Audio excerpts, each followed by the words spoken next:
I was very fortunate. The judge was very lenient and just was like, look, figure something out. And my mom and dad constantly had to take me to juvenile court. And eventually I stumbled over Job Corps.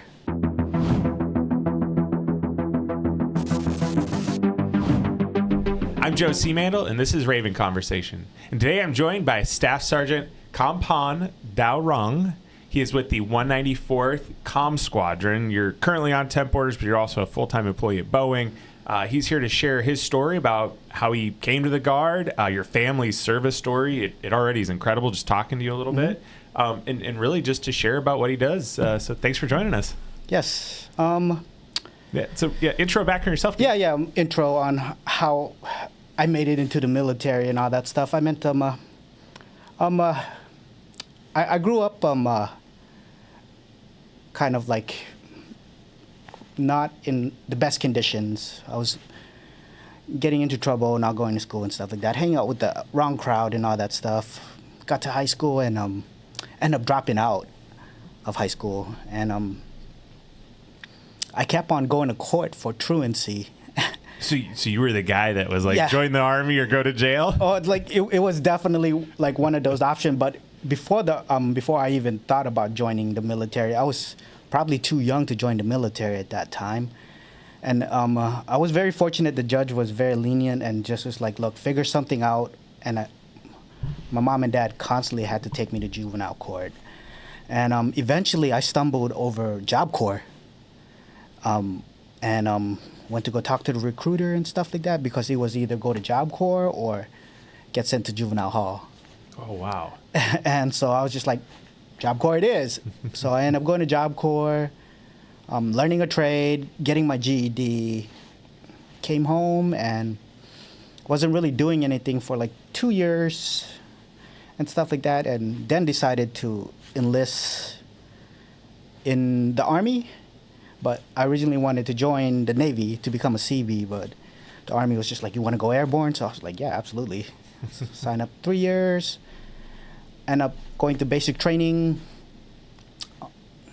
graduated from basic training, AIT, the whole thing. And then I went to jump school. And originally I was supposed to go to Fort Campbell, Kentucky with 101. And then once I graduated jump school, they rechanged my order. And I ended up going to Fort Bragg and spent my whole active duty time at Fort Bragg. Well, at Fort Bragg, I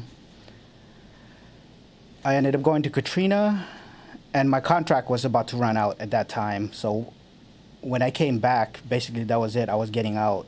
And then my commander he had us do a formation thing when we got back from Katrina and stuff like that, and we did a horseshoe around him and all that stuff, and he let us know, he's like, hey, we're going to Iraq and stuff like that. And then my commander walked up to me, he's like, D, I know you're getting out, but we're going to keep you a little bit longer for Iraq. Stop loss. I think it was like 9 months, close to a year.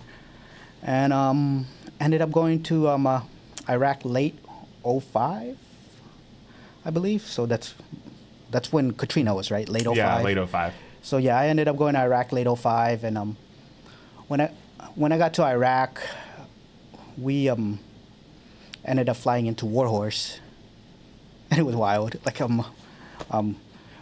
we unloaded on the Chinook and the first night and stuff like that, and got our lodging and all that stuff. And I remember me and my buddies, like, we were coming back from the MWR, and next thing you know, mortar rounds are like coming in the middle of the night, and my squad leader, Sergeant Hodges, just like started like shuffling towards the tent, and you see some seasoned guys that's been there for a long time just casually just walking past by us, just chit-chatting and stuff like that, and they're just looking at us all crazy. It's like it became a nightly occurrence. Yeah, it's just like they probably looked at us like newbies and stuff like that. And and after that we did end up getting our mission and all that stuff. So I was in a CAF Scout unit. So I was in Charlie Troop, which was the infantry version and the dismount. But in our squadron, we basically, everybody was dismount, no matter if you're a 19 Delta or infantry, right? And stuff like that. So half of our squadron got left behind at Warhorse, which we stayed in a patrol base. Well, they stayed in a patrol base, and then half of our squadron got sent up to up north. But before we went to Warhorse, after we got into Warhorse, we was at Caldwell, Fort Caldwell, and my platoon actually got sent up north to Kanakeen, which is the Kurdistan area, and we end up training the Kurds and stuff like that. On the border, on marksmanship, teaching them just basic marksmanships and all that stuff, and teaching them battle drills. And then once we deemed they were good enough to do those battle drills, we ended up having them execute live fire exercises and stuff like that. What took you into the Air Guard? Actually, this leads to another question. How'd you learn about the Guard? Oh, okay. So after my deployment, I ended up coming back, and that was a heavy deployment. It was a very heavy deployment, and when I first got in, I was like, oh, I'm going to do my 20 years in the Army and do a lot of cool stuff and all that stuff, right? And then that deployment just changed everything. And then when I got back, as I was doing ACAPs and just clearing out and all that stuff, doing all my classes, like a part of on the checklist is I need to go talk to like a retention NCO or something like that, right? And I sat down with an NCO, a retention NCO, and he goes, hey man, look, you still have 48 months left in the inactive reserve. And, you know, there's a lot going on right now. And if you get called back, you don't actually have a choice. You'll just go to the needs of the Army, but I'll give you a good deal. You join the National Guard for 2 years, and we'll take the remaining 2 years away, and it's 2 for 2, and you'll be non-deployable. And so I was just like, that sounds like a really good deal. Mm-hmm. And so I ended up taking that deal, and then that's how I got into the National Guard. Yeah. Now, did you want to go Air Guard or Army Guard, or were you given the option? I actually joined the Army Guard. Like, I wasn't even thinking about the Air Guard at that time and stuff like that. So I did my 2 years in the Army National Guard, and then I ended up getting out for 3 years. Mm-hmm. And then after getting out for 3 years, I was working, and I was just like, you know, like I feel like I'm in a rat race. It's just like rinse and repeat, you know, just a robot. And I was just like, I'm gonna enlist back in the National Guard, and then I ended up reclassing, and end up going 92 Fox, mm-hmm. which is a petroleum supply specialist as a fueler, and I spent most of my time as a petroleum supply specialist, and then end up doing deployment or rotation as a fueler to Kuwait for about 9 months and stuff like that. Came back, ended up getting promoted, stayed a fueler, and the last stretch as like my time being a support, I transitioned back into the infantry, and then ETS out of the Army National Guard and transition into the Air Guard. Okay. Were you in Washington, the Army Guard on Washington as well? Okay. I was with Alpha Company 181. Okay. And then I was over here with 168 for deployment on the aviation side. And then I ended up going back to Alpha Company 181 and then promoting into Gulf Company 181 or 161 because they're under the infantry. And then I ended up going back to Alpha Company 161, back to the infantry side, and then end up going to Bravo Company 161 over there in Kent, and then I ETS out. Yeah. What was the thing that kind of gave you like, hey, I want to do the Air Guard, I want to give that a try? I wanted to do something new, and like I was getting sick and tired of going out to the field because when I was infantry, I was always going out to the field, YTC, and stuff like that. And then I was hoping like when I became a petroleum supply specialist, you know, like I wouldn't go out to the field as much. Yeah. But I ended up in a forward support company, and next thing you know, I'm out in the range in YTC, Badger Gap, and stuff like that, supporting the infantry guys. It's like I can't catch a break. Yeah. and stuff like that. And then you know, and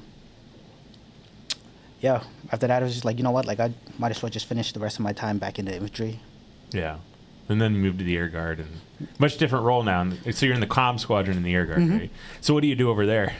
So I am right now in the base equipment custodian's office, which is basically where the supply for IT, like computers, mainly computers and stuff like that. So in the wing, you have these property custodians that are appointed with different units and stuff like that, and they're responsible for maintaining an inventory of the computers and stuff like that. That's on their inventory list and all that stuff, and they report back to us, and it's got to get done quarterly and all that stuff, and we issue this stuff out and transfer it to their account and stuff like that. So supply for computer stuff. Yeah. Hey, Air Guard is. I've thought about it every once in a while too, and I was like, I was like, no, my heart was in the Army Guard. So 23 years later, I'm still in the Army Guard. So, so we were kind of chatting a little bit earlier about family service. Your family has some service, but not in the U.S. military per se, but assisting the U.S. military. Dad was in the Laos or Laotian Army. Yeah, Laotian. Army and worked with U.S. troops during Vietnam. You want to kind of talk about that a little? Yeah. So, you know, it's funny because when I was younger, I was always trying to get stories from my dad and all that stuff, but he probably thought I was too young to, like, hear that stuff and all that stuff. So, and then he found out I enlisted, and I went infantry and all that stuff, and so we took a road trip, and then he started telling me stories and all that stuff. So it turns out he was a paratrooper back in Laos and was an infantryman and all that stuff, trained by U.S. personnel. So from what I got, looking into it and all that stuff, was Laos was supposed to be a neutral country. So it was like Laos was considered like the secret war and stuff like that. So and stuff like that. And yeah, so my dad fought in Laos against the communists and stuff like that. So the background behind that is when Laos fell to the communists, my dad had to flee because they were taking over, and it was straight up something like out of the Killing Field, the movie Killing Field, where the Khmer Rouge came in. It's like everybody's like, oh, they're friends, and the next thing you know, they just started killing everybody. And that was the same thing that happened in Laos. And the story behind that is the communists persuade the king to tell his guys, which was my dad, to give up their guns, right, and stuff like that. And my dad was one of the guys who's like, that doesn't sound that doesn't sound very good. You know what I mean? We're not gonna be able to defend ourselves. So my dad was just like, I remember him telling me when that happened, and then people was like laying down their arms that actually fought against the communists. My dad was just like, look, anybody wants to come with me, I'm taking my family, and I'm getting the heck up out of here, and I'm keeping my gun and stuff like that. And so got a group of people together and all that stuff, including my mom and my brother, and end up fleeing into Thailand. So like my mom, she even told me when they were fleeing and all that stuff, like bullets was just whizzing by her head and stuff like that. And end up becoming a refugee. So my family ended up becoming a refugee in Thailand, and I wasn't born yet during that whole time. So I ended up getting born in Thailand in a refugee camp, and that's how my story began. Yeah. And then did they come to the States kind of when the big refugee immigration push happened in the 1970s? Yes. So we ended up coming here 89. So part of our process was refugee camp in Thailand, and then we went and lived in the Philippines for a little bit, probably like 8 or 9 months. And then after that 8 or 9 months and all that stuff, we ended up flying into Idaho and staying with another Laotian family where we get situated and move over to Seattle. Okay.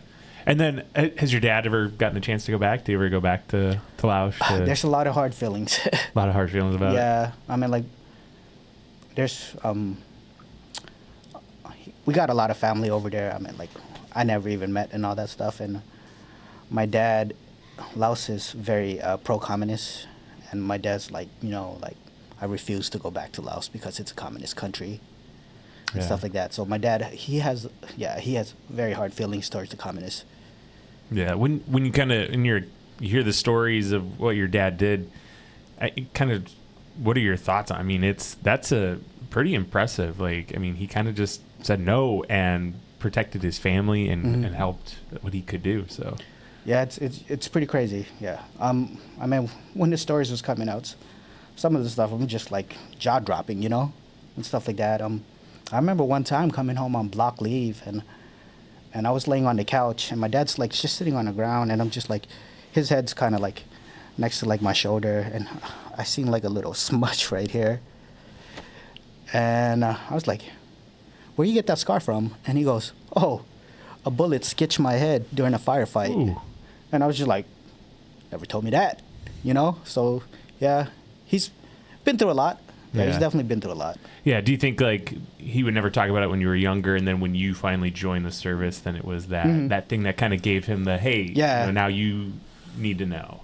He knew I was going to end up getting shipped out and going to war, you know? Yeah. And stuff like that. And he goes, all right, like, you know, like I think he was, in a way, he was just preparing me for what was coming. Yeah. No, that's an incredible story. And I mean, I appreciate your dad's service and everything he did and your family. I mean, it sounds like you guys were kind of on the run for a long time trying to get away from conflict. So, and then finally made it to the States, which I applaud them for doing that for the family. So, and you were born in Thailand. So have you ever been to Thailand in any part with the State Partnership Program yet? Or No, never. I actually just got back from a deployment with the Air Guard from the UAE. Okay. Yeah, and I would love for an opportunity. I think it's Cobra Gold. Yep, Cobra Gold. Mm-hmm. I would love for an opportunity to do something like that because the Laotian and Thailand, their culture is pretty similar. It's it's pretty similar, food and stuff like that. Yeah. I mean, even the language is very similar. Yeah, jump on Enduring Partners too. Yeah, I would love to. Yeah, that'd be a good one too. So you also work full time for Boeing. Mm-hmm. So talk to you about what you do there. I am quality assurance at Boeing on the military side. So my whole job is basically when the mechanics do their job and all that stuff, I'll go and making sure it's per spec, verify the work and stuff like that. And if there's any kind of discrepancies and all that stuff, I have to document it. The way it works is you just can't randomly do stuff on that plane. There needs to be some kind of authorization to work on that plane. So that's my job. It's just compliance, making sure it's done correctly, and documenting discrepancies. Yeah. How long have you been at Boeing? 3 years. Okay. How do you like it? It's the work-life balance is it's a little bit hard. Sometimes I work 7 days a week, and then sometimes it's 10-hour days and all that stuff. The perk is I get compensated very well. The downside is time. Yeah, I can't get that back. Yeah, but everyone that always works for Boeing kind of either really loves it or says, it's a good place to be. So I've never heard anybody say they don't like it too much. So I've toured Boeing's facilities. They're usually really nice. So, are you in, oh my gosh, I'm blanking on the city, just outside of Renton. I'm in Renton. Renton? Okay. Yeah. Because I know there's the Everett one, there's Renton, there's Seattle location too, just off the airfield. So, and I appreciate you coming on and sharing. Anything else you want to add? I mean, that's pretty much it. Being in the Air Guard, I feel pretty fortunate to be in my position right now. Yeah. I definitely enjoy my job in the Air Guard. It's definitely a good learning curve. Yeah. It's different. It's quite a culture shock switching from Army to Air Guard. But, I feel like the position I'm in right now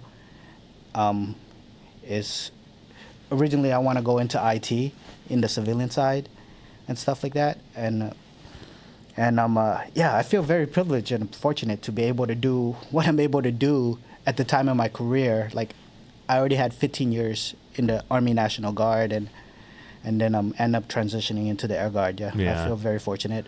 Yeah, and I think that's kind of one of the coolest things about the Guard is you can make that that transition. There's nothing that's stopping you until you get to when you get to your contract. You say, hey, I want to go do this, but I want to go to the Air Guard. So it's kind of nice because there's a lot of joint work that happens here, so you kind of already see both sides of it. So yeah, absolutely. I imagine that's probably what led you to be like, hey, let's try that Air Guard thing for a minute. Absolutely. So. And then it's and then even when I was deployed to Al Dhafra Air Base over there, the UAE and all that stuff, I was working with the Army guys. Yeah, how was UAE? It was amazing. Definitely busy. It was like a lot of busy work. I was doing BICO stuff there too, and we did have a lot of liberties and stuff like that. Ended up going to Abu Dhabi. Ended up going to Dubai, going to the Burj Khalifa, and stuff like that. Ate a lot of food. Yeah, it was an amazing country. Yeah, fairly safe. At least inside, Dubai was very clean. Yeah. Yeah, I'm trying to think, like, if you see images of it, and it is one of those nations that has just exploded. Like, the whole area has become, it was nothing there, and now all of a sudden it's this massive cities all around there. So I think Dubai, Qatar, UAE, all have grown immensely. So kind of cool to hear about it. So any other question? Anything else you want to add? I'm kind of out of questions. I appreciate Jordan introducing us. I'm kind of out of stories. Yeah. No, I appreciate coming on, D, and sharing your story. I absolutely love your service story. I think your dad's story is incredible. And I appreciate him sharing that with you. Especially, I think, sharing his service story, maybe you being in service kind of helped, like I said, maybe push that out of him finally. And no, I just appreciate you being part of our Guard, man. It's truly great to talk to you. So if you like the video, give it a like. If you have any questions or comments, throw them in the chat. We'll make sure to pass them along. And if you like future videos, subscribe to the channel. D, I appreciate you coming on. Yes, sir.